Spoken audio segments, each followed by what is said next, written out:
Hello, everyone, and welcome to another episode of Lords of Limited. My name is Ben Warney, and joining me on the line, as always, Mr. Ethan Goblin Bombardment Sachs. I tuned into your Arena Open run today, and I saw you throw not some goblins, but some rats at the old opponent's face. Yeah, this was my first time getting to play, actually maybe my second time getting to play Goblin Bombardment in this format, and all of my days of Rakdos Mardu sacrifice have paid off, Ben, because I had to do some crazy math. I was doing, stuff with Totentons and Goblin Bombardment, sacrificing creatures that turned into rats, and then Imidane's Recruiter giving everything haste and +1/+0 just to narrowly navigate myself into a 3-1. So we're recording here between draft 1 and draft 2 on day 2. So hopefully we'll have some tweets out there by the time this episode goes out about us winning some cash, because you, my friend, are 4-0. 4-0, baby. I had some nail biter matches rounds 1 and rounds 2, and then you tuned in and were like, oh, your deck's nuts. These games are easy. You're drawing a billion cards. But I was running super hot when you were watching. I drafted a good deck. My draft was fairly straightforward. I started with the Mosswood Dread Knight, the rare green-black adventure card, into Candy Grapple, and it was largely on rails from there. I stayed disciplined. I think that was the best thing I did. I did not get very distracted. I had opportunities to splash and didn't, and just drafted a very solid synergistic green-black food / enchantments deck. You're kind of tipping your hand here, sir, because the subject of this episode is is talking about splashing and all the mana fixing in this format and the reasons to do that. And I feel like, as we've talked about over the past few weeks, you've been, our roles have reversed. We've Freaky Friday'd ourselves a little bit, and you're doing like 4 and 5 color nonsense. And someone tagged me in Discord the other day and was like, here's the Ethan Sachs special. And it was a Boros deck. And I felt shame. I would assume. I was like, I don't know who I am. I need to go on a soul searching walk because this is so unlike me. But yeah, I mean, that's again what I drafted for day 2 draft 1 today was Boros with a little bit of a black splash. So I don't know what to tell you. I mean, there's a very clear litmus test for the format. If you see Prophetic Prism and Collector's Vault in a pack, are you excited? There's 2 types of people. There's people who are excited when they see Prophetic Prism and Collector's Vault and give a little ooh. And there's people that don't see those cards and ship them on by.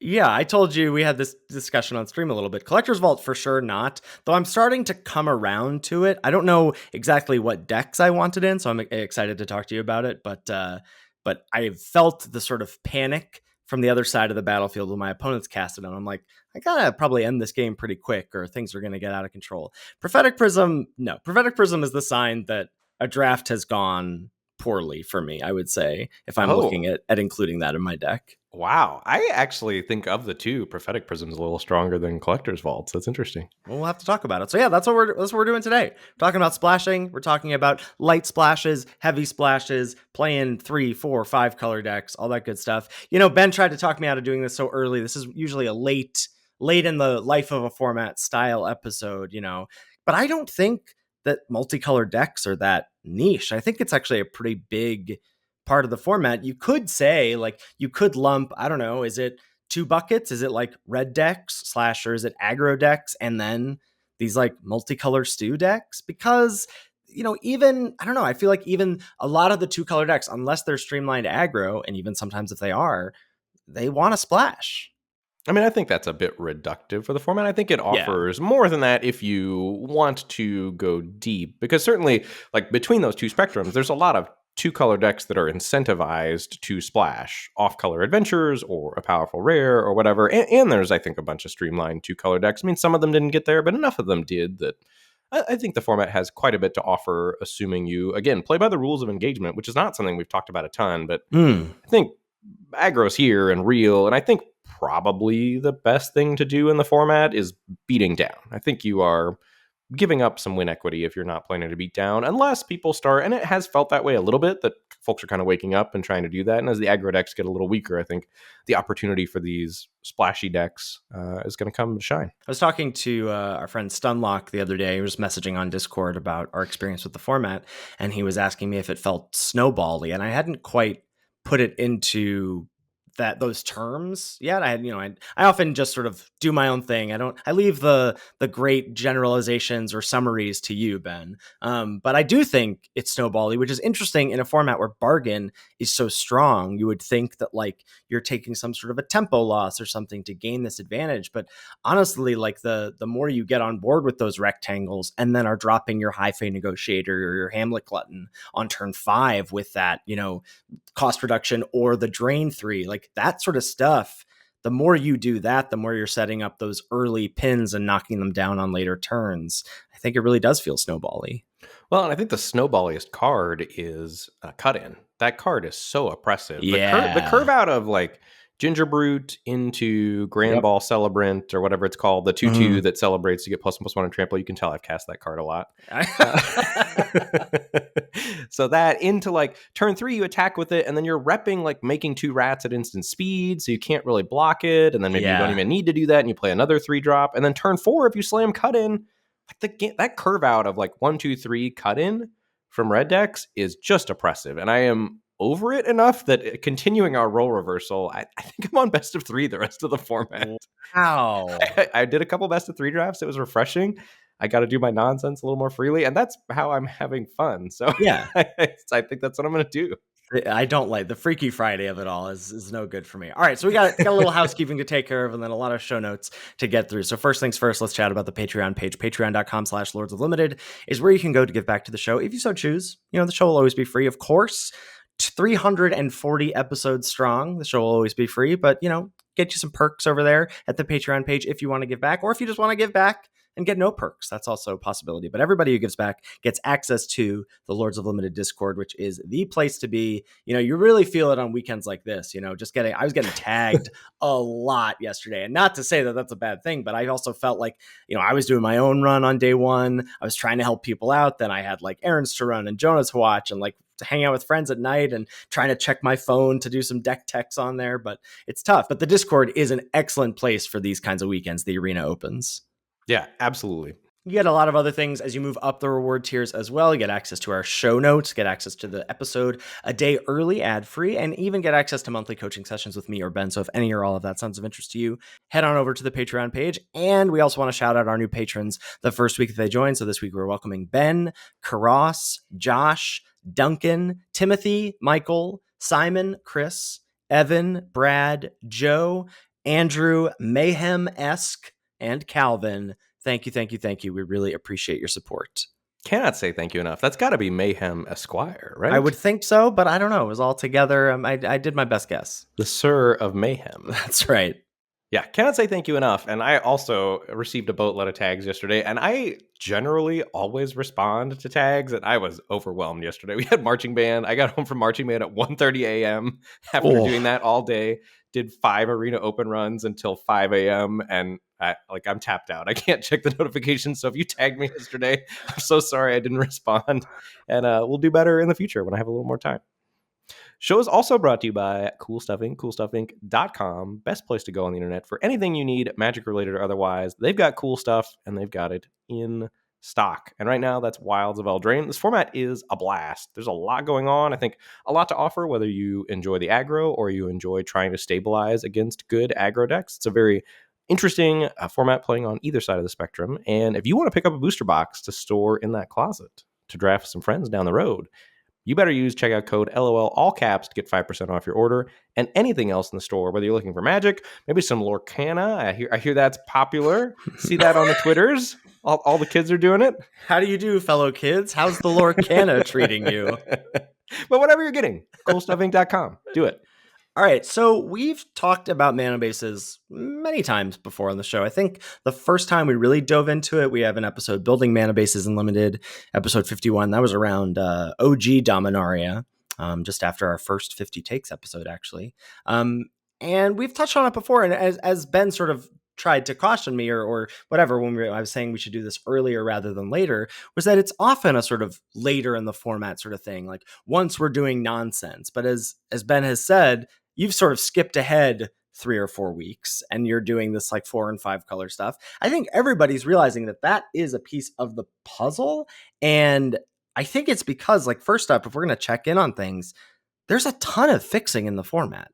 So much fixing and so much good fixing. So if you look at lands, I think the best land in the format is Edgewallen. That card is Yes. incredible. Not only is it going to get you a spell back later, but just the modality of needing it to be the color you need it to be, or potentially if you have your two colors already, naming an off-color adventure card or something like that, or just turning on splashes for powerful rares. It just gives you so much flexibility and power while letting you delay the decision in the draft. And I think one of the reasons I've been ending up in these soupy decks so much, this 3, 4, 5 color nonsense, is that I have been trying to delay the decision, and I'm generally doing it by taking very powerful cards. And a lot of the cards that let you delay the decision also help you splash, like Edgewall. It's a great early pick. You're always going to play it. It lets you avoid committing to something early, and then is going to help you cast whatever cards you pick up later. Well, and it's one of the only ones, as we'll see, the next land that I think is the best fixer is Evolving Wilds.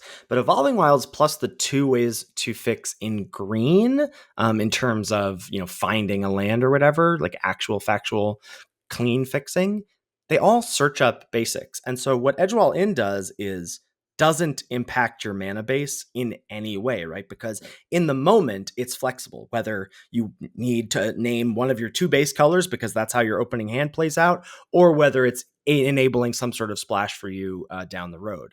So Evolving Wilds is there as well at common. And then we've got Crystal Grotto, which is the scry land that lets you filter, right? It can tap for a colorless or filter. Where are you at with including Grotto in these kinds of decks you've been drafting? I am less high on it than I was at the start of the format. I was pretty high on it week 1. I think I'm only playing Crystal Grotto now in 2 color decks that have off-color adventures. I have to think about it every time. I want to say off-color kicker, off-color I'm really adventures. proud of you. Really I proud know. of you. I appreciate the support. That have 2 different colored off-color adventures. So like maybe I'm blue-red and I have a white off-color adventure and a black off-color adventure. That's the situation where I'm running Crystal Grotto, and I think that's it. But it is very good and very important in that situation. So I like it. It is weirdly high on my top drafted commons list because I was super high on it before it came down on it. I'm sure it's still in my top 5 drafted commons. It should not be there. But back to Evolving Wilds, one thing I would really want to hit home that you said, I just want to state it very clearly. The difference between Edgewall and Evolving Wilds is there's no cost for Edgewall, right? Correct. There is a cost to playing Evolving Wilds in an off-color basic, or if you're green, playing a Brave the Wilds, it's the green sorcery, lets you search up a land and bargain it to turn a land into a 3/3. There's a cost to those and putting an off-color basic in your mana base, where sometimes you're going to draw that off-color basic and you're not going to be able to cast spells of your main color. That's why Edgewallen is so incredible. And also to be aware of when you're splashing that there are costs to putting those off-color basics in your deck. Yeah, and then we'll talk about that, I think, a little later down the road. So those are the lands we have at common and uncommon. And then we also have the cycle of enemy-colored creature lands at rare.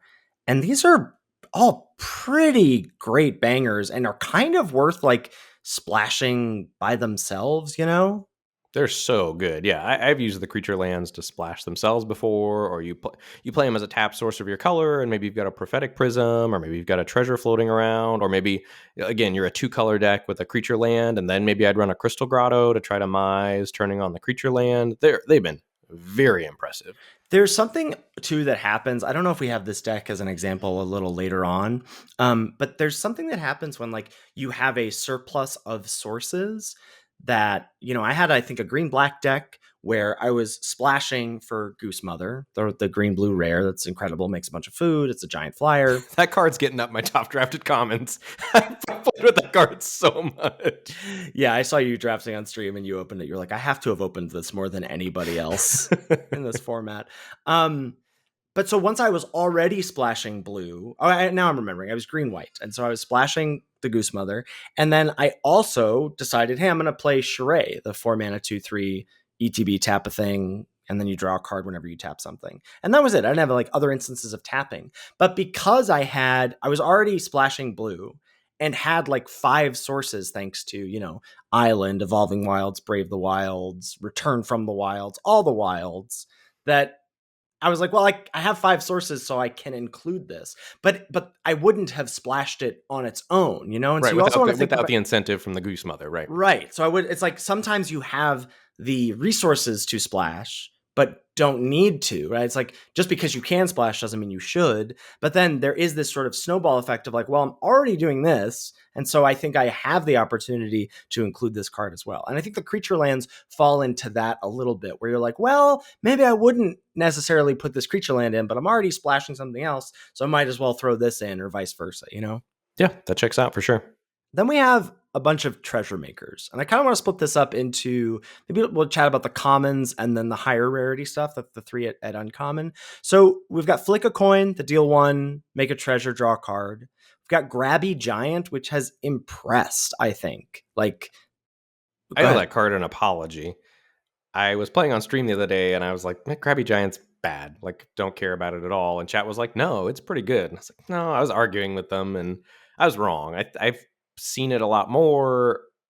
It just does enough to be worth a card. And the fact that like it threatens to take over the late game is pretty important. Yeah, I agree. So Grabby Giant is the 4-mana 4/3 reach. You pay 2 and a red to sack a land or an artifact to draw a card, and its adventures 1 and a red make a treasure.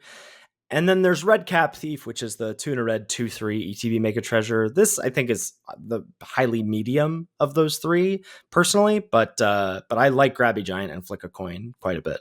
Well, except the thing about Red Cap Thief is I started being a little higher on it once I put it in the Voracious Vermin, Sweet Tooth Witch category of cards in my head, where like you get the treasure and maybe you're using that to splash, maybe not. But in decks that care about bargain, like Red Cap Thief's a fine include. Yeah, and again, maybe that falls under the medium descriptor, but I guess I had it at bad and I'm probably at medium on it now. Yeah, so Jonah's singing.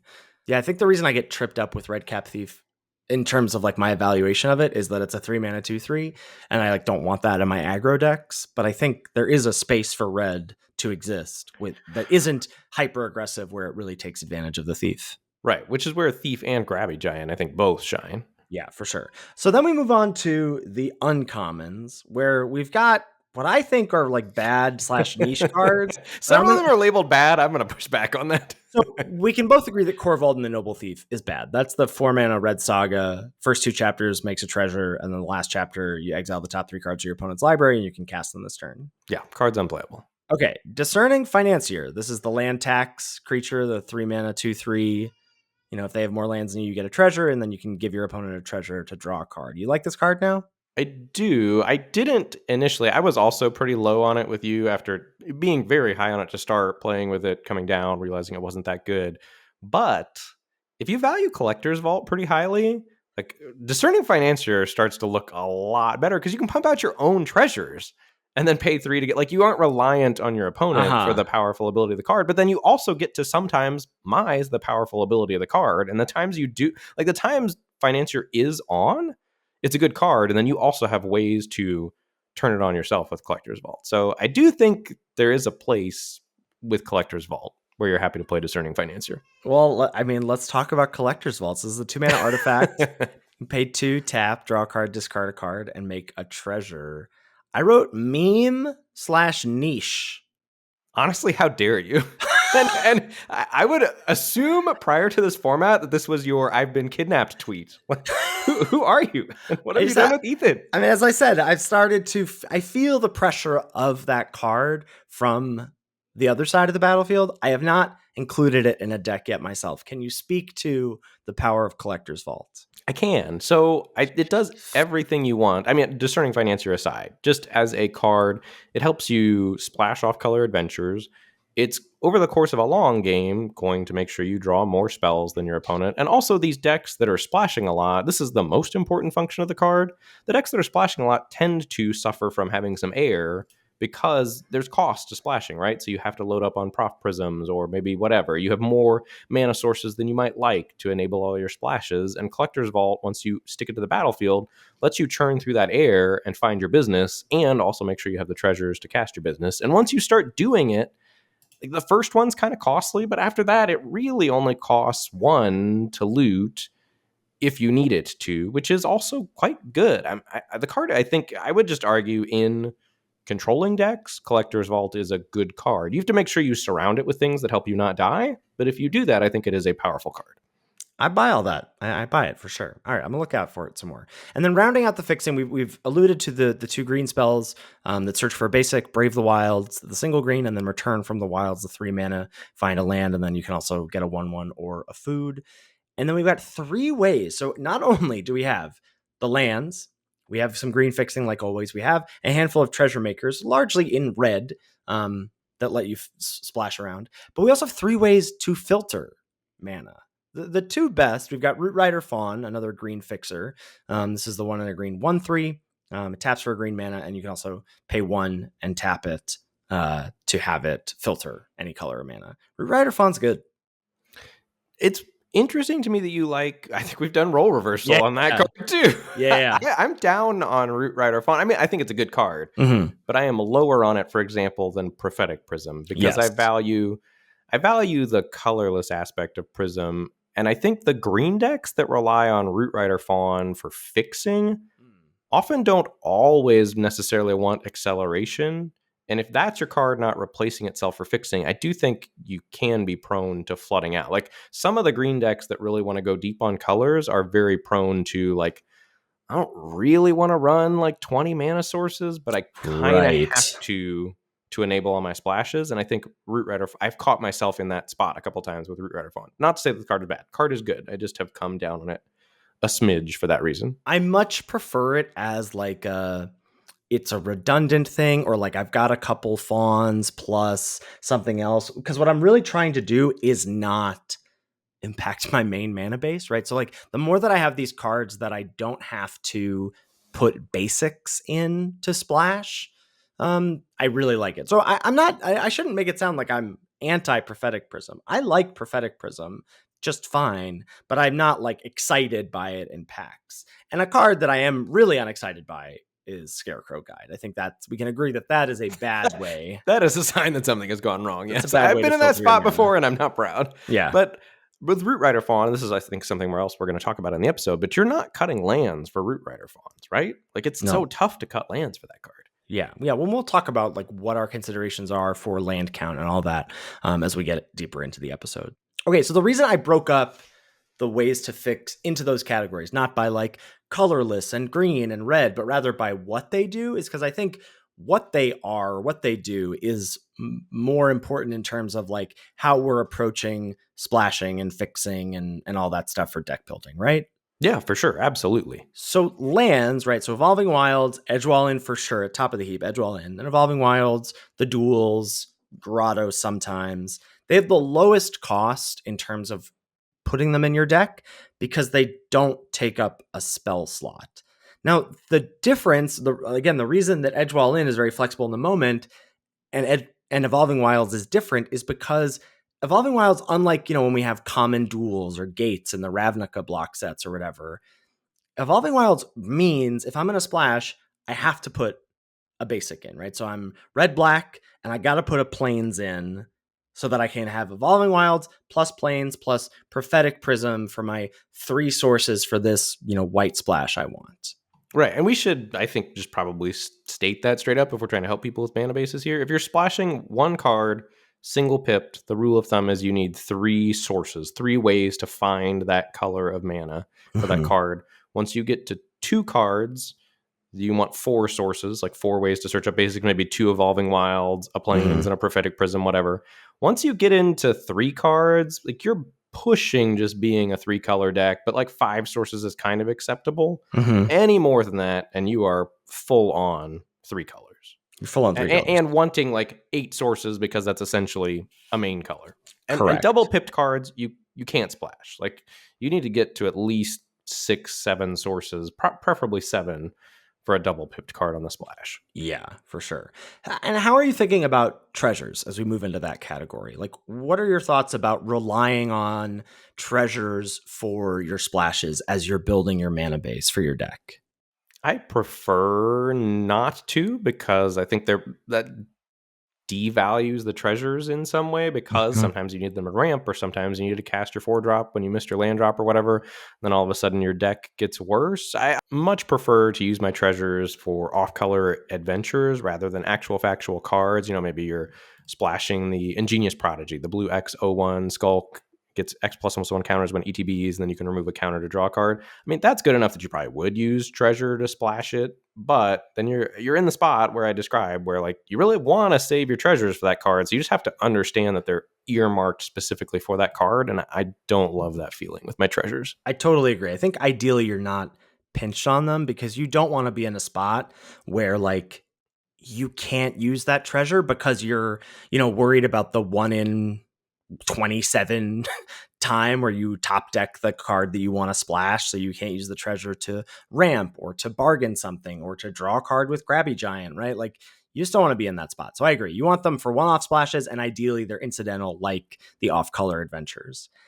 The search for basics, as we've talked about, that fixing has an impact on your mana base. And you have to consider this versus ways to filter mana. And I think even thinking about the filters like Root Rider Fawn and Prism, like Prism is going to be left alone, right? It replaces itself, and it's on the battlefield, and it's going to be left alone. Like, are you going to be in a spot where your Root Rider Fawn, your opponent attacks you with a 2/1 or a 2/2 or whatever? A 2/2 is even better because it's sort of like a free attack for your opponent, because they can say, hey, I've got a trick. And are you so worried about risking the Root Rider Fawn that you can't engage with it in combat until it's, helped you splash or whatever? That's a similar enough spot as the treasures, that like, you don't want to put yourself in those positions. Like, you want your splashes, I think, to be more incidental with Fawn. Yeah, just more flexible. You want your splashes to constrict you as little as possible, ideally. So this sort of, I think that the idea of, Brave the Wilds and Return from the Wilds less so, but Brave the Wilds for sure, like as a way to fix your mana. I mean, Brave the Wilds is just sort of like, I feel like it's a mindset, of like, okay, it's a way of life. It's a way of life. It's just like, all right, I have to have, I don't know, often at the minimum 8 green sources, but ideally like 9 or 10. And I want them to be untapped green sources, right? Because not only do I want to ensure that I can cast Brave the Wilds on turn 1 if it's in my opener, but I also don't want to, and I may be jumping the gun here a little bit to a point we'll have later, but one of the things I think about when I'm building these like base green multicolor decks is I really don't want to have to use my Evolving Wilds to find a green source. It's pretty disastrous because like, and I know you still think about it, you include it as like, all right, this is one of my green sources, but ideally the green sources are the thing you can rely on. And then you're often in these 4 or 5 color soup decks, you're really going, all right, this one Wilds or these 2 Evolving Wilds are really dedicated to searching up, this mountain and this plains. And if you have to pinch that to find your base color, it really reduces the efficacy of those cards down the road. Well, that's one of the reasons I'm so high on Prophetic Prism and Collector's Vault. And again, like, just to be clear about the format, if you're putting Prophetic Prisms and Collector's Vaults in your deck, you need to include a lot of cards to help you not die to aggro. Like, you have to build your deck in a way that you're planning to not lose to aggro, because those are significant costs when that's your turn to play against a red-white Celebrate curve-out deck.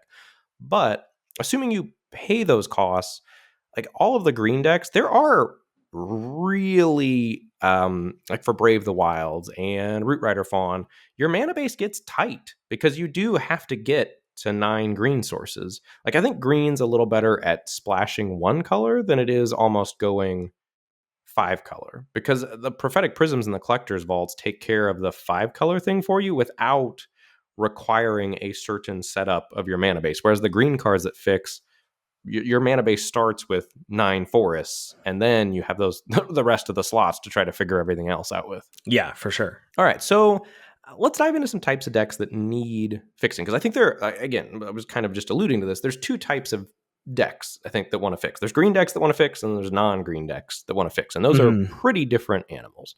So you got non-green decks that want to splash off-color adventures. That's where we shouted out Crystal Grotto. It's a great place if you're a streamlined 2-color deck to splash an off-color adventure there. Cannot say enough good things about Prophetic Prism and Collector's Vault in the non-green decks that want to splash cards or even go deeper into 3-4 color. I was actually really hyped to talk about like the 4 or 5 color deck. We got scooped by LR. I was not expecting that. They beat us to the punch. LSV talked about the decks I've been drafting for 20 or 30 minutes in LR. So I'm not going to rehash all that, but I will say in the draft, there's a difference between having the prophetic prisms and the collector's vaults early versus like praying that you get past them. And I think almost a way to go about drafting is, much like you would other things, clocking if they wheel. Like if you see a prophetic prism in the first few packs of pack 1 and it doesn't wheel, you might want to steer away from this because somebody else is doing it, and it's not good enough that you want to be competing with someone else for the deck. Yeah, I agree with that. And then the green decks, if you're splashing off-color adventures, again, you shouted out Root Rider Fawn, Brave the Wilds. Those are, I think, costs in some senses. The Root Rider Fawn, especially. Brave the Wilds, less solo. But you got to be careful to not flood. Like the green decks, especially if it's just for off-color adventures, you don't, I think, want to artificially bump your source count up just to be able to mise some off-color adventures. When you really want, and this I think should go without saying, but I will say it, you really want those off-color adventures to be worth a card effect. Like Threadbind Click, the 3 and a blue 3/3 flyer with the adventure Rip the Seams, 2 and a white, destroy target tapped creature.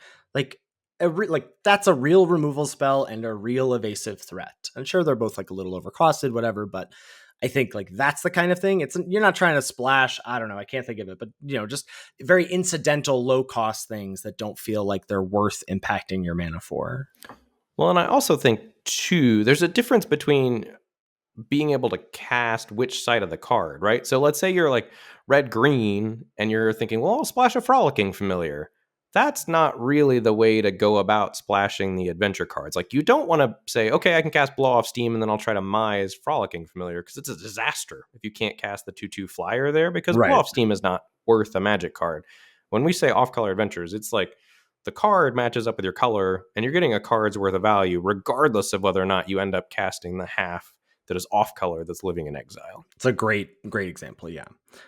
So splashing cards / off color adventures of 1 color bordering on 3 color deck. So this is anywhere ranging from just splashing a single card, right, or a single adventure, to, I've done this a few times, like full on Teamer or full on Esper, where you're really easy to end up in full on Abzan. I think that's the place it's easiest to end up a 3 color whatever, because all those cards play well together, and then you've got the green to fix, and it's so easy to say, well, I've got the green, why not? At least that's what I've experienced. Yeah, for sure. We should also chat quickly about, because we keep talking about green doing all this great stuff, and you can just go on full on Abzan, whatever, full 3 colors, which you really need to do with caution if you're truly a 3 color deck. But you don't want to be in a spot where you're playing green for fixing, right?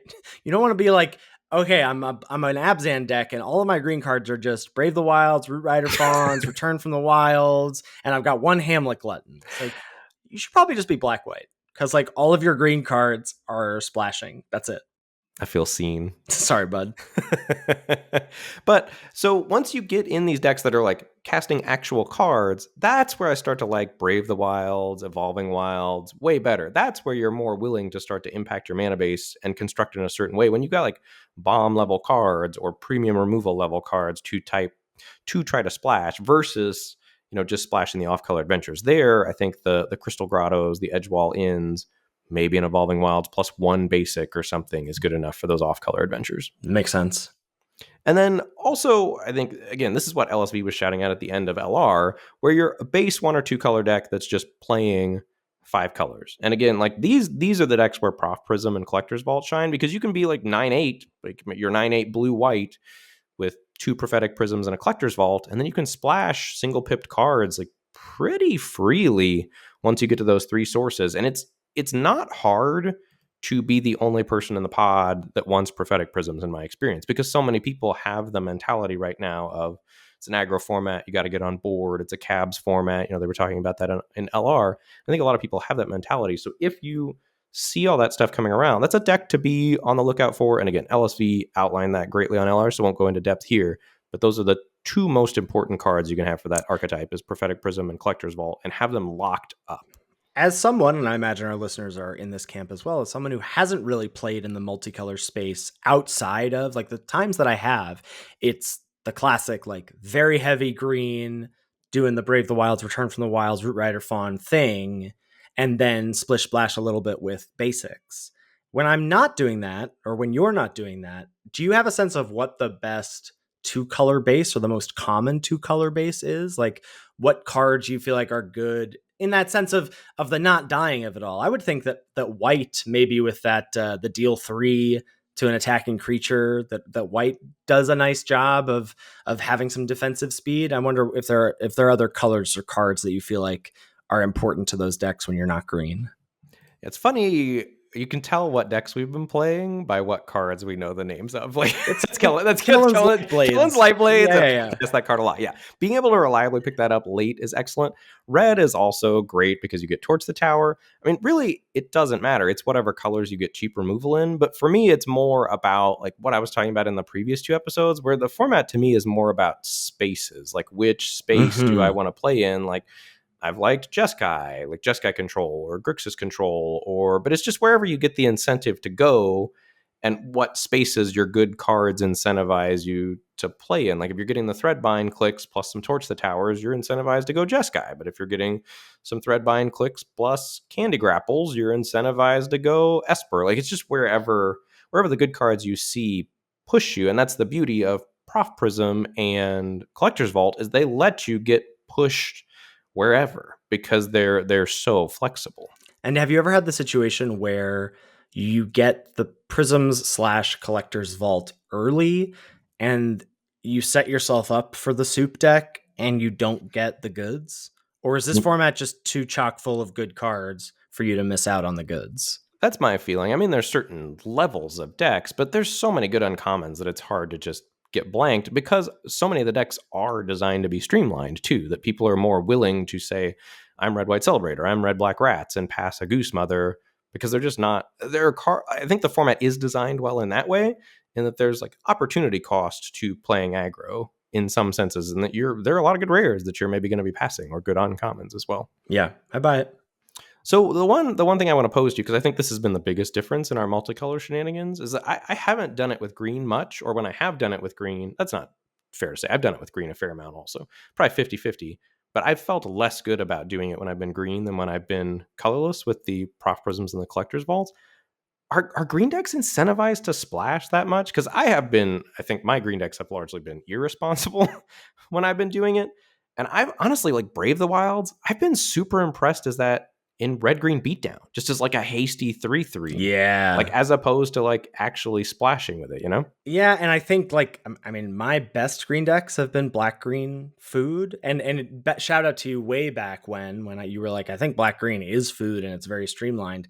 I think my best black-green decks are streamlined food decks that like could splash, but don't. Like, I just don't. And maybe I am playing Return from the Wilds because it gives me a food and ramps me to glutton or something, but I don't actually want to, even though I could splash a third color. So I think I agree with you that the best green decks probably don't want to splash, but that is in line with my philosophy of the format. Is it's just that the best decks don't want to splash, I think. Yeah, I think that's probably true, certainly right now. And probably it probably will always be that in best of one because people are letting the good aggro cards slip by too late. I think in more competitive pods, yeah, I would push back against that assumption. But I think in the best of one life, yeah, I think that's true.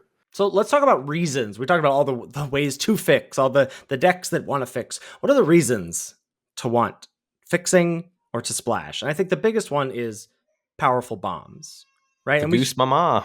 The Goose Mother herself. And I think just worth shouting out, as we've talked about mana bases before, Ben's alluded to, LR did this earlier this week as well. So like, there's a lot of content out there, but just to really hammer home, to put it, in writing here or in podcasting, I guess, put it on Apple. Put it on a company that's going to last forever. There we go.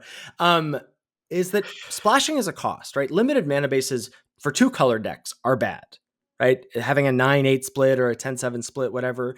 We've all mulliganed when we have like 4 white cards and 3 mountains in our opener, right? So limited mana bases are just not great in general. And then you add to that this impact of even just one basic. We talk about, I just never, ever, truly never want to run 2 off-color basics of my main 2 colors, unless I'm, dipping into that full, hey, I'm just fully embracing Teamer and I'm really like 6/5/5, 2 wilds and Edgewall in, whatever. But like, you really don't want to be impacting your main colors that much with the lands, because of the cost, right? You draw the card you're trying to splash and you don't draw the way to cast it. That's a mulligan. You draw the off-color land and you need your second color of your base 2 colors to cast most of your other spells. You don't do that. That's a cost. That's a mulligan. So you're really trying to avoid those games. And that's why the cards that you're splashing and the way you're constructing your deck has to make up for those times where that's going to happen. Well, and I think it has to do with power level, right? Yes. Like, so the better the bomb, the more you're willing to stretch your mana base, because when it works out, you're presumably going to win the game when you cast that card. Correct. So, like, maybe with a Goose Mother, you're willing to run 2 off-color basics. But I agree with you. I'm trying to avoid that situation like the Plague, and that's when we alluded the off-color adventures. That's more like the Crystal Grotto, the Treasure, or the 1 Prophetic Prism to mize your off-color adventures, because when it doesn't happen, it doesn't matter. Like, you still had a card that you could cast. So I think what you're trying to conceptualize for yourself is the power level of the card you're splashing versus the cost to your deck's mana base, and trying to marry those in a way that you are happy with. And I think the other place that people get themselves in trouble with bombs is like, when you cast the cards matter, right? Some bombs are great because they come down on turn 3, like Lord Skitter, the 2 black 3/3 that makes 1/1s. That card's excellent, and I would probably splash it, but it's going to be way less powerful as a splash than it is in a black deck where you can reliably cast it on turn 3 every game. So just making sure you're aware of that too. The timing of your splash cards is likely to be delayed, and change their power level in your brain as a result accordingly, if that needs to happen. I totally agree. I'm glad you shouted that out. So next reason to want to splash is stuff that is filling holes in your deck, right? Yes. This comes up especially in Sealed a lot. We just had the arena open on day 1. Some pools don't have removal in their main colors, and you really need removal in Sealed. So that's when you're like dipping into a third color to fill holes. Ideally, that shouldn't be happening to you in draft too much. Yes, I agree, right? So I think the days of like splashing for removal or card draw or engine, I think in draft that's not happening that much. I want to shout out again, not only are there certain bombs that are better splashes than others, or that are better cards when they're in your main colors than not. Same goes for removal. Like, do you want to splash Torch the Tower? Like, are you like, but I'm talking about as like, is that your singular red card you're splashing, right? Are you also happy to play Torch the Tower on turn 7? I think Ben is nodding his head aggressively, sort of sheepishly so, but I have a comparison of like Torch the Tower, which is single red, deal 2 or 3 if it's bargained, and Witchstalker Frenzy, which is the 3 in a red, deal 5 to a creature, and the cost is reduced for every creature that attacked that turn. Like, for my money, Witchstalker Frenzy is a better splash because by the time you assemble splash, source plus splashed card, Frenzy is still going to be very impactful, whereas Torch the Tower, less so. I agree with everything you're saying there, but I do think Torch the Tower is good, specifically in the decks I'm shouting out with Prof Prism and Collector's Vault, because your whole goal is to not die to aggro. And a lot of times you end up with 5 or 6 sources of colors you maybe even only have 1 basic of. And the choking point oftentimes for the decks is mana. And Torch the Tower is so efficient that, like, even if you're not doing it till 5, it helps you stabilize against the aggressive start still, I think. And we've alluded to this a little bit. Like, there's the Oops All Good Cards deck, which sort of has a lot of this stuff, right? It's got the good removal from multiple colors. You're splashing Torch, you're splashing Candy Grapple. You've got a bunch of off-color adventures. Maybe you've got some bombs that aren't in your main color. Maybe you're splashing double-pipped bombs. Who knows? But this is like the most complicated deck to build because it requires you to take fixing highly enough, right? And enough fixing that you don't have to mulligan more than usual, because mulligan's going to be detrimental to you. You have to have a functional base 2 color or base 1 color deck. And you've talked about this already a little bit, but like, you also don't want to have a lot of air, because oftentimes the amount of sources you need, the amount of cards that make mana, and even Prophetic Prism is that would go in the air category, right? It's cheap, but it doesn't do anything. But less so in the air than something like Root Rider Fawn. Like, not to keep harping on this, but because Prof Prism replaces itself, you're not like down a card. Whereas if Root Rider Fawn, like if your opponent's beating you down with 4/4s, like Root Rider Fawn's looking pretty embarrassing in that spot late in the game as a top deck or something. Yeah, so that's the kind of deck where you need to be thinking about all of those like recipe pieces of defensive speed, removal, card draw, so you make up for all of the sources you have, because you can have whatever 19, 20, 21 ways to make mana in these like oops all good cards decks, these sort of classic 4 or 5 color control decks. It's just a lot of moving pieces in the draft and in deck building. Yeah. All right, let's move on to some reasons you might want to play something other than 17 lands, because I think the green decks especially frequently do want to play something other than 17 lands. So starting point is you want to play at least 8 sources for your primary color, and these green decks that are fixing, bump it up to 9. Mm-hmm. I'm sure you've gotten this question on stream, even in the little you've been streaming, because I've been inundated with it. Does your first Brave the Wilds replace a land? Yes. Yes, I agree. Except you are like criticizing my Arena Open deck today. There was a Brave the Wilds in my sideboard. And you're like, sir, please, it's free real estate. The one thing I will say, if you're pushing lower than 17 lands, or maybe going higher for whatever reason, I think one of your goals, if you're playing any deck in this format, should be to stumble as little as possible, because there's such a huge cost to stumbling against the aggro decks, and that Brave the Wilds being a tap land can be the difference between, you know, winning and losing, I think, when you're facing aggro. But I do agree, in general, the first Brave the Wilds should straight up replace a land. Well, and the other thing that I will say is be careful about bargaining this card.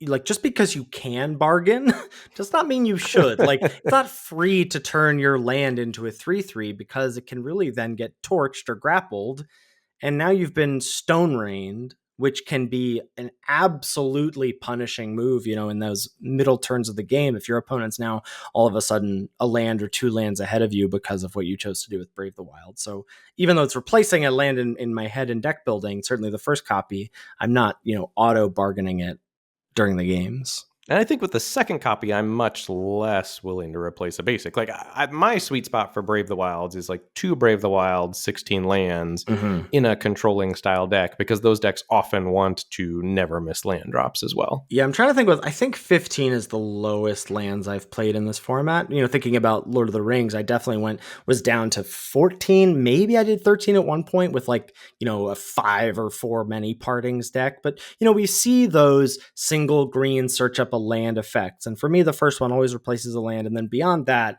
it definitely gets a little trickier. And the reason these are specifically the ones that replace lands is because they cost 1 mana. It's way different when the effect costs 2 mana, certainly much different when the effect costs 3 mana, like Return from the Wilds. Like, I'm certainly thinking about that in terms of how much I'm flooding, but it's not like I go, oh, I have a Return from the Wilds, I'm cutting a land. Right, that's where there's tension in the green decks. We also missed a fixing card that just popped into my head. We didn't shout out Utopia Sprawl. That's one of the premium ways to ramp and fix. I have gone 14 lands in a deck that had like double Brave the Wilds, Utopia Sprawl, and like a Root Rider Fawn or Return from the Wilds or something like that. So I have pushed it a little lower in green decks, because if you're not careful, that source count can get way too high. Yeah, that's a really good point. Or just like, not sources, you can never really have too many sources of a color, like the actual number of cards that make land. Like, you want to try to keep that near. Yeah. You want to keep that a little lower.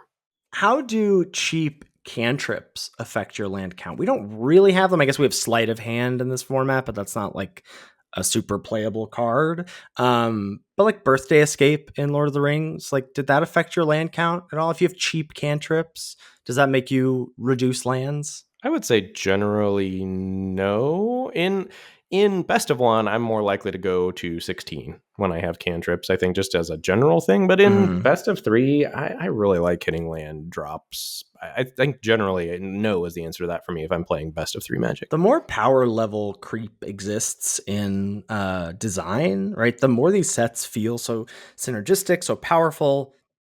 It just feels like Cube. Like, you don't want to miss land drops in Cube ever.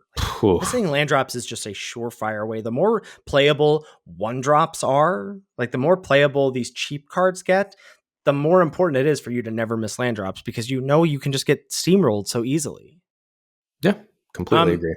Do you consider card draw or card filtering as any kind of fixing, or like a fraction of a source for your splash? Are you like, is divination fixing? Divination's fixing. I'm a firm believer that divination is fixing if you build your deck right. But I mean, no, is the real answer to that. Like, I'm not. I'm sure I want card draw in my decks that are splashing, but it's not changing my mana base calculations at all. We've talked about how necessary. Or if it is, something went wrong, I think. We've talked about how necessary casting cards on curve affects the number of sources / affects your consideration for putting those cards in your deck. Like how important it is to drop is the card powerful because it comes down on turn 2 or turn 3, or is it powerful no matter what the state of the game is?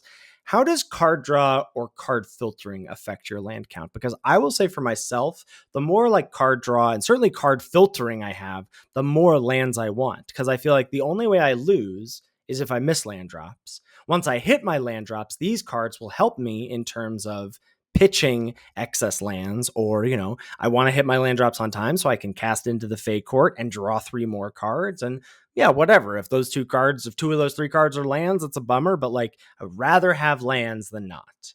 Yeah, stonks for sure. The more card draw, the more card filtering, the more you want lands. And it's not like we have a ton of these, but certainly we've got a lot of rectangles, food, and there's activated abilities associated with food. Mana sinks affect your land count, right? So you can certainly have, decks where the curve stops at 4, but you've got these hopeful vigils and the hopeless nightmares, and those are things you can pump 3 mana into to scry to affect the draws and help you to make sure that you're not going to hit lands late in the game, whatever. Like, the more places you have to put mana, the more you want to hit your land drops, Yeah, I think in general, the Art of Draft, which is kind of like on hiatus right now, is an excellent podcast with Ham and Lola, 2 other Twitch streamers. And they did an excellent episode on you're just wanting to run more lands in your deck and why you should be looking for reasons to up your land count, I think, generally, rather than take them away. Just because stumbling's so punishing, especially in this format. Yeah, for sure. All right, well, talk to me, Mr. Prophetic Prism, Mr. Collector's Vault. How are you getting into these kinds of decks? So I think the key, I've shouted out their praises, said them multiple times this episode, but Prophetic Prism and Collector's Vaults, taking those highly or just taking them out of weak packs early. Once you've got 3 of those, you really can do whatever you want. So usually the way it happens for me is I'm on the delay the decision mentality, the option not where actually it works either way, because sometimes when you get deep into one color and you get these colorless fixtures, then you're one color splashing from the other 3 or 4 colors or whatever. But even a 2-color deck, and then you're splashing whatever once you have Prof Prism and Collector's Vault. So either way, you're trying to stay open, whether it's get deep in one color or just take all the best cards you see plus fixing. That's how you get into the deck. But just to give a very specific example here from a draft, pack 1, pick 1. Talion's Messenger, I think, is a clear best card in the pack. 2 and a blue, 1/3 flyer. When you attack with 1 or more fairies, you draw a card, discard a card. And when you discard a card, you put a +1/+1 counter on target fairy you control. The card is excellent. Pick 2, largely a stinker of a pack here. I mean, like, there's other options of cards. So to shout things out, there's Quick Study. If you wanted to stay blue, 2 and a blue, instant, draw 2 cards. Kellen's Lightblades, 1 and a white, instant. You can bargain it. Deal 3 damage to target attacking or blocking creature. If it's bargain, destroy that creature instead. Wheeling Kellen's Lightblades is a huge part of these types of archetypes. Yeah, I bet. There's Splashy Spellcaster. Again, is another blue card. 3 blue, 2/4. When you cast an instant or sorcery, you make a sorcerer roll attached up to 1 other target creature you control. There's an Embereth Veteran, like a fine card if you're on the red aggro life, red 2/1. You pay 1, sack it, create a young hero roll token attached to another target creature. And then Collector's Vault, 2 mana artifact, 2 tap, draw a card, then discard a card. Did you hear the change in my voice? I'm so excited about this card. I love Collector's Vault. And then hello there. But yeah, Collector's Vault is excellent. And I think early on in the format wouldn't have been on my radar at all. Like, I probably would have taken, I don't know, a Quick Study or a Kellen's Lightblades or something. But I think this is the type of spot where you can take Collector's Vault and then, like, assume you're going to wheel a Kellen's Lightblades or a Quick Study or a Moment of Valor, the destroy a creature power 4 or greater. And Collector's Vault really opens up tons of options for you. And the next pack 1, pick 3, there's a pack with Torch the Tower, red, instant, deal 2 to target creature planeswalker. If you bargain, it deals 3, and you scry 1 instead. Far and away the best card in the pack, so you snap that up, but you clock Prophetic Prism, also in the pack here. And then Prophetic Prism does end up wheeling out of our opening pack and out of that pack 1, pick 3 pack, pick 11, and then you're off to the races. Like, you've got a Collector's Vault, 2 Prophetic Prisms. Now, this is like an ideal start, obviously, like Magical Christmas Land almost for the deck, but that gives you a picture of how to get into the deck.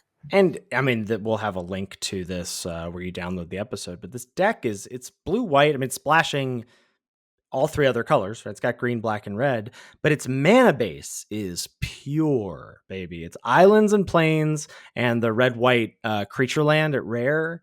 But that's it. The rest of the fixing is coming from triple prophetic prism and double collector's vault, which is a beautiful thing. A beautiful thing. And once you have one prophetic prism, the deck's online.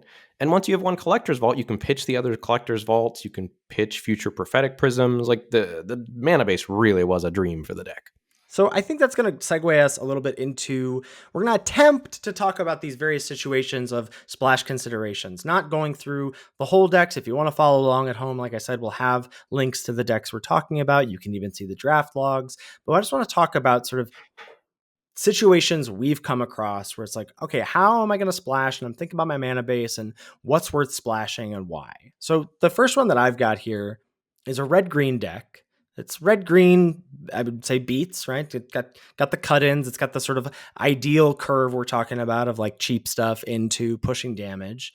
And during the draft, I had 2 copies of Gingerbread Hunter. This is the 5 mana 5/5. When ETBs, you make a food. And the adventure half is puny snack, 2 and a black. Creature gets -2/-2 until end of turn. Really excellent. But then later in the draft, I got Ben's favorite card, Imadane's Recruiter. 2 and a red 2/2. When it ETBs, creatures you control get +1/+0 and gain haste until end of turn. And then it has the adventure 4 and a white, make 2/2 white knight creature tokens with vigilance.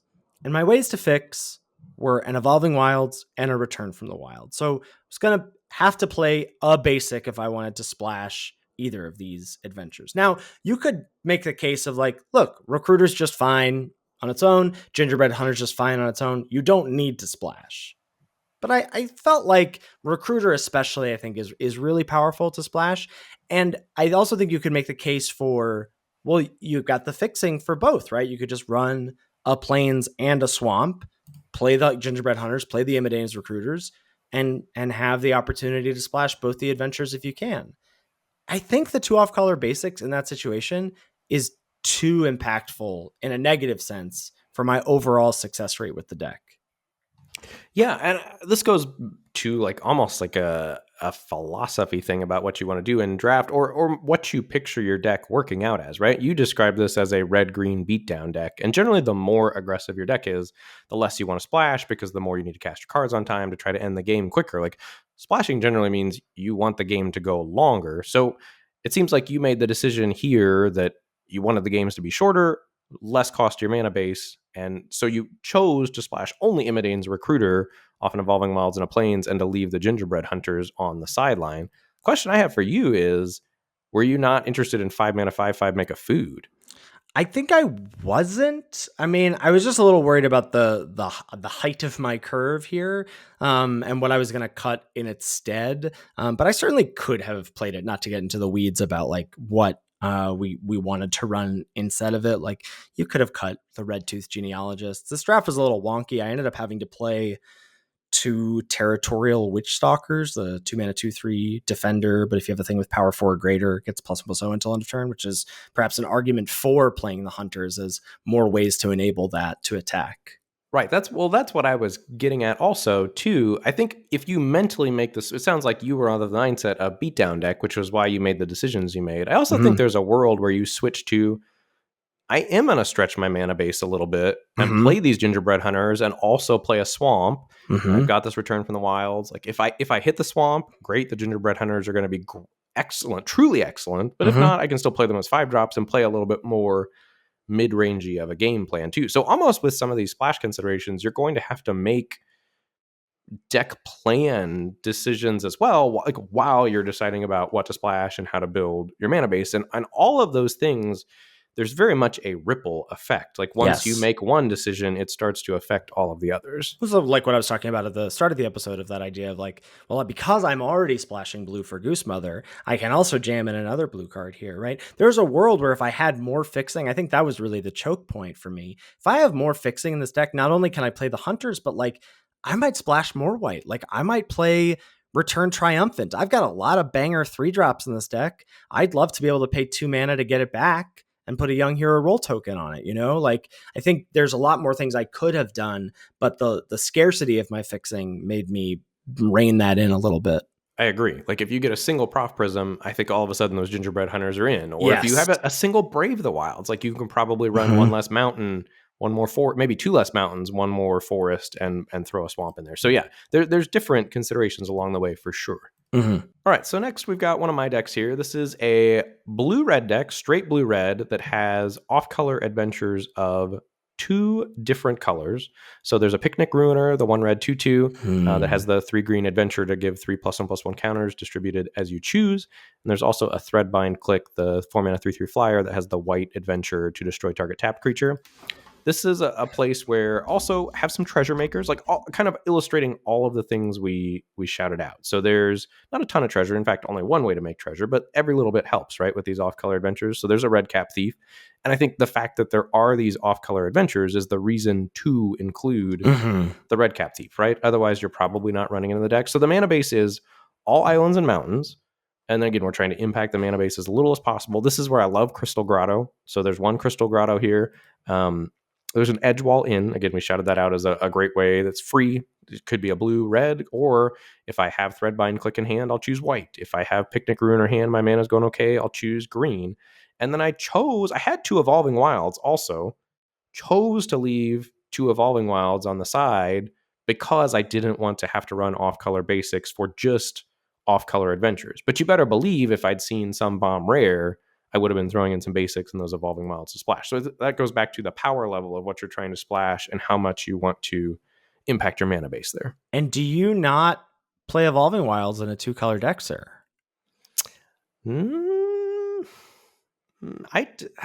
Sometimes sometimes I'm really worried about stumbling in this format. Yeah. Already had a tap land in Edgewall in. Sure. So I felt like my mana base was largely fine. And I think in this format, I'm less inclined to just jam an Evolving Wilds in a 2-color deck because the tap land can be so brutal against aggro. Yeah. But general, that's funny that you fired that off of me because generally I am of the mindset I'll toss an Evolving Wilds in my 2-color decks. If I have a lot of 1-drops, that's when I feel bad about the tap lands. Otherwise, I feel okay. But so I am often playing at least. I would play only 1 though. So I feel like I'm still cautious in the way that you are. Of like I don't really want to run so many tap lands in my decks because of stumbling. But I'd probably play the 1 here. But yeah, it's a great example of the 2 adventures to splash here. And do you agree? No off-color basic. Even if you're running Evolving Wilds. Yes, for sure. It's just so impactful. Like, I mean, when we should talk about like why is Crystal Grotto such a cost? Like we've sort of talked about. It's actually pretty good in these sort of situations. The reason it's such a cost is it's just auto stumbling for you, right? It's making all of your spells of any color cost 1 more, and so that's why the splashy aspect of this has to be so contained. Like the Scry 1 really makes up for some, but not all of the drawback that this card has. All right, we've got another deck here of mine that's a similar situation, but kind of the opposite scenario due to power level. So this is a base white-green deck that's very powerful here. And rather than 2 off-color adventures, has 2 off-color bombs that we're interested in splashing. There's a Fawn's Bane Troll, 2 black-green for the 4/4, and makes a monster roll attached to it, and then you can sack a roll to fight something. And there's also my format staple, the Goose Mama, in the deck as well. Your top drafted common, you said? It's getting close. I have to be up to double digits copies of this card already. Wow. And the mana base is 1, 2, 3, 4, 5, 6, 7, 8 forests and a restless cottage. That's the black-green tapped dual man land. And so that's 9 total green sources, 8 untapped for 2 Brave the Wilds. Yeah. That let me search up a single swamp and a single island. So I've got 4 black sources with the restless cottage, the swamp, and the 2 Brave the Wilds. Plus a return from the wilds. Also a return from the wilds here. I didn't even see that. Yeah. And so this is again kind of what I've been talking about in these green decks too, where this is a lot of sources, right? So I have 16 lands, 2 Brave the Wilds, and Return from the Wilds. That's 19 cards that are dedicated to making mana. That's probably more than you would want, except this deck does also have the bangers, I think, to back it up. Like it can handle flooding a little bit. Well, and it's got places to put mana as well. You've got 2 tough cookies where you can animate food. So you've got the Yenna Red Tooth Regent. That's the green white rare that copies auras. you've got things you can do with the mana. And the thing about Brave the Wilds that we haven't quite shouted out is that even though it does like lend you towards flooding, a lot of the times when you are sort of quote unquote flooding, bargaining it later does then turn it into a real thing, right? You get to turn a food into a 3/3 or something. For sure. And worth noting here, I did choose to leave Crystal Grotto on the sideline opposite of the other deck because I don't want to add 1 to my Goose Mama. I don't want to add 1 to my Fawnsbane Troll and all the other cards in my deck. I've got the sources I need just from 2 Brave the Wilds and the Return from the Wilds and the rest basics. Right. So Crystal Grotto is not a card that it's not just free, as we're talking about, and it's not a card that you're like, well, I'm already splashing, so I might as well include it. You're actually hoping to not play it, I would say. Like the last deck we looked at was an example where it's like, this basically lets me double splash these incidental cards. And that's really where I think we're coming down to of like the two camps are the splashes incidental? Like if I can do them, great. If not, no biggie. Or do I really need to be able to cast these cards? And like Goose Mother and Fawnsbane Troll, for sure. Like she's like, I absolutely want to be able to cast these cards. I want to be able to cast them consistently whenever possible. And Grotto, I'm hoping to not include in those situations. Right. Well, but it's easy to say, but Grotto helps you cast those and all your cards. But the cost of adding 1 to everything, if your mana base doesn't work out for that particular draw, is just too steep to pay, even for bomb rares like those. Totally agree. All right, we're going to take a look at one more of my decks here, I think, to illustrate the danger of green decks running so many sources. So this deck did very well, 7-0'd, but I think could have potentially been prone to flooding out, and that just didn't end up happening to it in the games. So let's talk sources before, like total numbers of things that make mana before we deal sources. What are your spells in the deck that help you fix? Yeah, so there's 15 lands, one of which is an Evolving Wilds to search up basics. There's Brave the Wild, so kind of 16 mana. Utopia Sprawl, kind of 17 mana.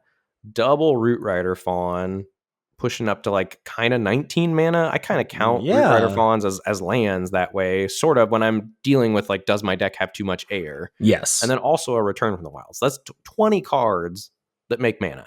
That is, I think, more than you would like, but I had to do it because of how deep I went on the mana base. So this deck has 4 colors. I have 1, 2, 3, 4, 5, 6, 7, 8 forests plus an Evolving Wilds to get me to that 9 green source place where we kind of feel comfortable that we're going to have green for turn 1 Brave the Wilds or turn 1 Utopia Sprawl. So both of those there, and both of those count as a source of every color, right? So I have 3 swamps, 2 mountains, and an island. And this is where there's that choking point. Also, if you're green, you don't have room for so many basics of other colors when you're running the Brave the Wilds and Utopia Sprawl and Return from the Wilds. Like you got to have green sources, but you need to have the basics to search up too. So splashes are a Goose Mother. And we splashes are the whole deck, baby. You can't like this is just a full on like we'll be here a while. Like this is really just a Jund deck splashing Goose Mother. Like it's base green, but you have 2 drops that are red, you have 2 drops that are black. Like you are just fully Jund with a Goose Mother, but your fixing works out because you slanted yourself, even though it's not representative in terms of the spells you have in the deck. You have slanted yourself towards green in the lands because of what green allows you to do for the rest of your deck, right? You need green early so you can have access to Brave, to Sprawl, to the 2 Root Rider Fawns, because that unlocks the rest of your deck's capabilities. For sure, yes. And I think looking at the mana base with only 3 swamps, only 2 mountains, it's tempting to say, well, your mana base is terrible. But no, my mana base is actually excellent. Yeah. To the point where I have so many sources of each, like that's why my number of cards that like are mana, like those 20 cards is so high, even though I only have 15 lands, because I need to get the source count up to be able to reliably cast my black and red cards because I have to run 9 forests. So there is a cost to, having to get those 9 forests in there. But this deck did very well at 7-0'd, but again, could have been prone to flooding, I think. So just be aware of when you're running those green decks. Adventures really help. Not flooding. Like just having the 2 spells tacked onto 1 card is really powerful. For sure. Any other parting thoughts before we go here? Best of luck to you. Yeah, best of luck to you as well. In your day 2 draft to run. Oh man, I hope, well, whatever. Yeah, who cares? It's fun. I really look forward to these competitive events. I actually think They do these, they brought the 64 person pods to MTGO for Vintage Cube. Mhm. They now exist for WoE. I saw, yeah. I kind of want to do one. Like, ooh, the state, I don't know, the high stakes drafting is it's kind of getting me. it really is. I finally identified why the arena opens are so stressful for me. Because I was feeling miserable about them there for a while. And I was up till 5 a.m. last night after we got home from Marching Man super late, like a madman trying to qualify. It's because my Sundays are generally free. So I really want to play in day 2, but my Saturdays are often not free because of band things. So like, I know I really want to try hard to qualify, but I'm under such a time crunch often that it ends up being pretty stressful. And I hadn't quite thought about why I wanted to do it so much, but it's what you were talking about. Like, high stakes drafting is so good, but you have to get the queue on Saturday to be able to do the thing on Sunday. And I'm always free on the Sundays. And I thought we were going to get draft on day 1. I did too. I thought we were going to get draft. Sealed is so terrible. I know. It's really atrocious. It really like, is. logistically for Grand Prix, I get it. Like, you can't run that many drafts. There's zero reason that we don't have, especially because day 1 and day 2. Because they do it for Cube. Like, we can do it. They have the ability to do it. Yes. Can we please just get rid of Sealed? Yeah. I'm sure all voices will get to Wizards of Magic and make, make change. I'm sure. All right. Great place to wrap us up. Thank you, as always, to Salty Pretzels for our intro and outro music. Make sure you give it a listen. Thank you so much to CoolStuffInc.com for sponsoring this podcast. If you're heading over there for any and all purchases, you got to get that booster box into your closet for a time to draft down the road. Any and all purchases, please use code LOL at checkout to let them know we sent you there and to get 5% off your purchases. You can find all of our content on our website at lordsoflimited.com. We got our tier list, we got our merch, we got our episodes, we got links to our Twitch pages and our YouTube channel where you can find video versions of the episode. You'll also find recaps of my 2 drafts from the Arena Open this weekend.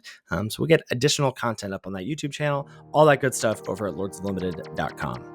If you've got any feedback about the show or any questions, shoot us an email at lordsoflimited@gmail.com. Thanks so much for listening, and we'll catch you next week for another episode of Lords of Limited. Thanks, everybody. See you later.